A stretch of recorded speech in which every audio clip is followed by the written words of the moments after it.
Intégrer deux manières d'être par Kim Nataraja. Dans Jésus le Maître intérieur, Lawrence Freeman indique que le royaume est la libération de toute domination intérieure et extérieure, la liberté glorieuse et des enfants de Dieu. Il est la puissance de Dieu qui s'étend librement à toutes les dimensions humaines, à la fois sociales et personnelles. Il est l'accomplissement de toute la personne, à la fois dans ce qu'elle a d'unique comme dans sa participation au tout indivisible de toutes les autres personnes. Il est la fin de la tragédie de l'aliénation et de la solitude, les deux plus grandes causes de souffrance et d'inhumanité. En lisant cela, nous avons peut-être l'impression qu'il s'agit d'un état que seuls les saints peuvent atteindre, mais qui n'est pas accessible à vous et moi. Et pourtant, comme nous le verrons, nous vivions déjà dans cet état lorsque nous étions tout petits. Nous venons de Dieu qui nous a donné tout ce dont nous avons besoin pour vivre sur cette terre, pas seulement pour survivre, mais aussi pour revenir à lui. Pour y parvenir, notre cerveau est un bel instrument qui nous permet de nous ajuster à différents niveaux de conscience et aux réalités diverses qui nous entourent. Dans son livre « The Blissful Brain », le docteur Shanida Nataraja explique que notre cerveau est composé de deux moitiés dont elle décrit ainsi les fonctions. Et je la cite. Le cerveau gauche a un centre, l'ego, qui interprète les impressions sensorielles et les stimuli émotionnels et intellectuels venant du monde extérieur. Il se sert du langage, de la logique et de l'analyse pour leur donner un sens. Son objectif principal est de nous protéger de tout ce qui peut toucher l'aptitude des individus singuliers que nous sommes à survivre en ce monde. Il ignorera totalement tout ce qui n'entre pas dans le cadre de la survie. Le cerveau droit aussi a un centre, le soi, qui voit l'image d'ensemble car il est la conscience suprême qui contient l'ego.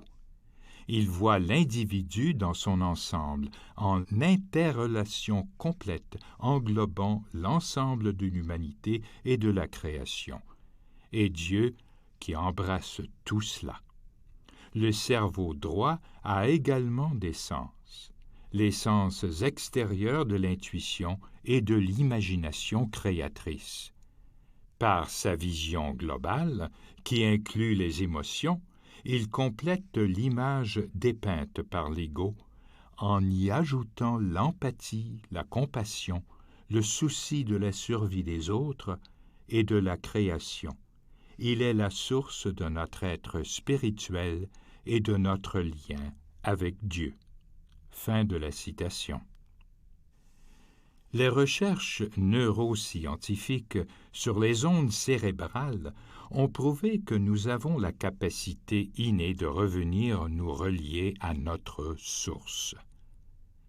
Elles démontrent que les enfants de moins de 2 ans vivent encore surtout du cerveau droit, ce qui dénote la présence dominante d'ondes alpha. C'est ce qui explique l'empathie, l'amour, la compassion et l'imagination vive et créatrice qui caractérise les enfants. Un très jeune enfant est par conséquent pas encore divisé. Il est en lien avec le tout, relié encore à Dieu. Il vit encore dans le royaume. Dans la conscience normale des adultes, dominent les ondes bêta de l'activité du cerveau gauche.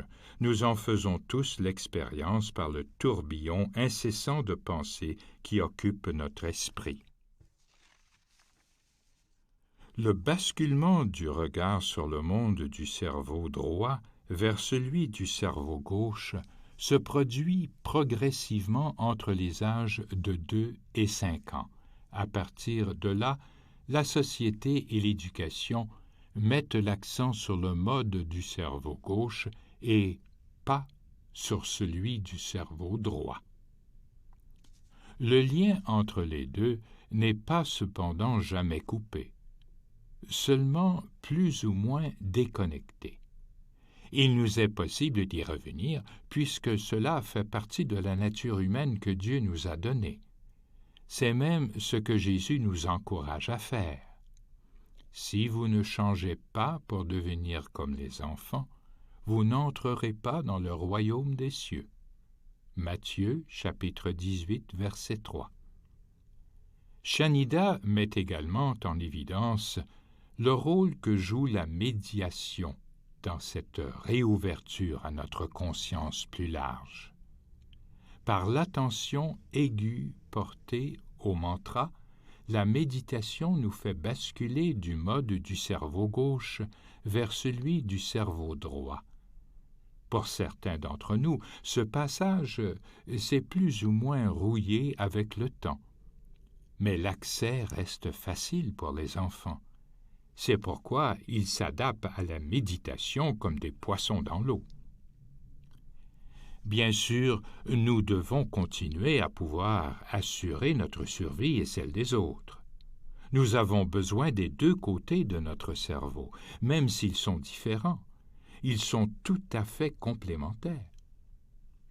Leur coopération est essentielle à notre bien-être, à notre sentiment d'harmonie et d'équilibre.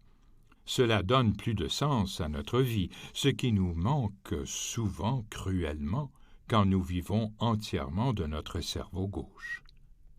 Là aussi, la méditation nous aide. Elle stimule le lien entre les deux moitiés du cerveau. Elle permet ainsi de passer facilement d'un mode à l'autre. En répétant simplement notre mot avec amour et fidélité, nous mettons fin à la tragédie de l'aliénation et de la solitude et libérons l'accès au royaume.